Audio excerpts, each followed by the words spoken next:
Huarigani mpenzi mwanamichezo, hasa mpenzi wa klabu kubwa Tanzania. Hapa nazungumzia klabu ya Simba Sport. Leo tunakwenda kujadili mambo matatu kuhusiana na maboresho ndani ya kikosi cha Simba Sport, lakini kubwa zaidi itakuwa ni usajili mpya wa mchezaji huyu hapa ambaye amekwisha tua ndani ya viunga vya Simba Sport. Mchezaji ambaye anakuja kuleta mabadiliko ndani ya kikosi. Ni nyota watatu hadi sasa wameshasajiliwa na klabu ya Simba Sport.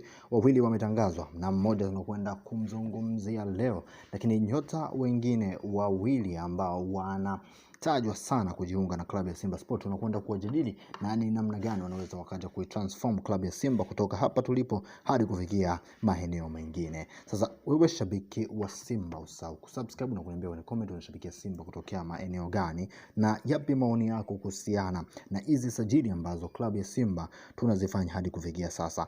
Je, tupo kwenye track nzuri au tunafuata mihemko kwamba ni muda wa kusajili basi inabidi tusajili, lakini hatuangalii timu yetu ina upungufu sehemu gani na timu yetu ina ongezeko sehemu gani. Lakini hongera kwa Tanzania kufuzu hatua ya robo ya 16 ya AFCON. Sasa twende moja kwa moja kwenye masuala ya Simba Sport.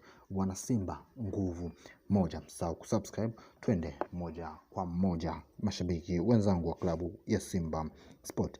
Klabu ya Simba wamekwisha malizana na nyota wa Uganda Alan Super Okello ambaye anatua rasmi kwenye kambi za klabu ya Simba Sport, na moja kwa moja hata kwenda nchini kwa Uganda. Atatoka na timu ya taifa na atakuja hapa Dar es Salaam kufanya vipimo vya afya na atatangazwa na klabu ya Simba. Na hii ni ongera kubwa kwa klabu ya Simba kupata signing hii ambayo klabu ya Young Africans nao pia waliingilia na wakaitolea macho sana.